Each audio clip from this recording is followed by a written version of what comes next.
Hey bro, welcome back to Webnovel channel. I'm Mr. N. The last video mentioned that Klein came into contact with and joined the Nighthawk and was successfully promoted to a diviner. Today, we will talk about the Fortune Teller Club. On this day, the Nighthawks received a mission to find the kidnapped Elliot, the son of the tobacconist Mr. Kroll. The Nighthawks are a protection organization and incarnate as the Blackthorn Security Company.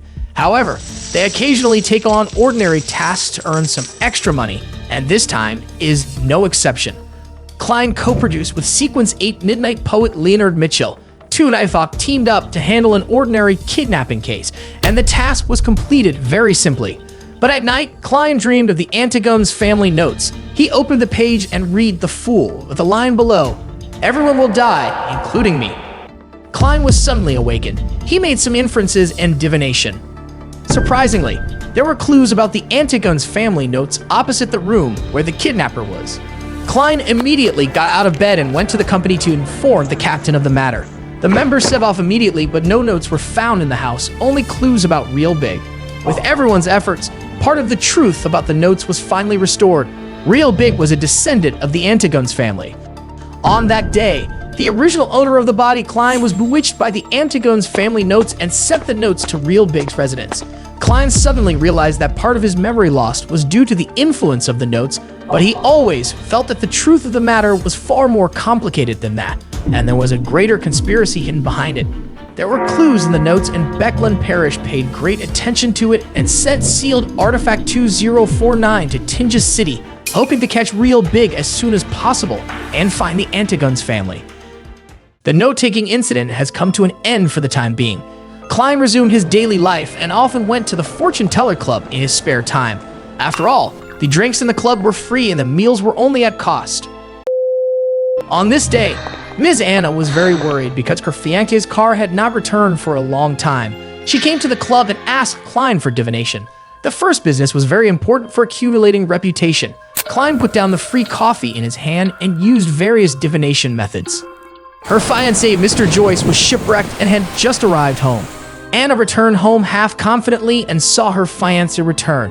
She was even more shocked when she learned that Joyce's experience was exactly the same as what Klein described. Not long after, Glasses also came to the club.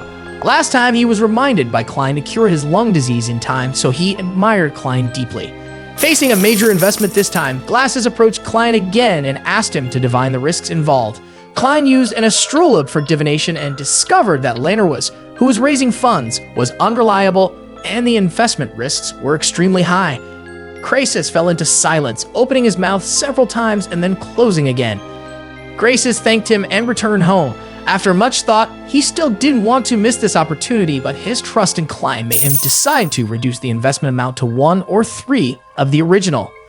Today was a lucky day for Klein. Soon a third business came. Joyce, Anna's fiancé, who had just experienced a shipwreck. He has been having the same nightmare in recent days, hoping that Klein can help explain its hidden meaning. Klein crossed his arms and concluded that Triss was the culprit of the chaos in the Alfalfa serial number. Sure enough, when Klein returned to the company, Captain Dunn handed him a wanted notice, and the person pictured on it was the creator of the Alfalfa serial number tragedy, Sequence 8 Instigator Triss. When it was mentioned that Triss was from the Gnosis Society, Klein looked confused. Dunn slapped his hand and realized that he had forgotten to let Klein know about the secret organization and immediately asked him to go into the Classics room to read relevant information. The Gnosis Society is actually a witch sect responsible for many bloody cases. Witch sect master the path of witch and believe in God called Original Witch. Of course, what Klein doesn't know is that even if he has a better understanding of the secret organization, it will be very difficult to find Triss, because Triss has entered the Sequence 7 witch at this time, and her gender has changed from male to female, and she has changed name. Afterwards, Klein followed Old Neil into the underground trading market and experienced 3 important things. The first thing, the clever admission, nicknamed Monster, saw Klein's eyes bleeding, fell to the ground in pain, and said the taste of death in his mouth. The second thing, Klein noticed that a man was buying the auxiliary materials for the potion. The audience, Klein wrote down his appearance. The third thing, get to know the beautiful girl Elizabeth and help her choose an amulet. Remember these 3 things, they will play a big role in the plot later.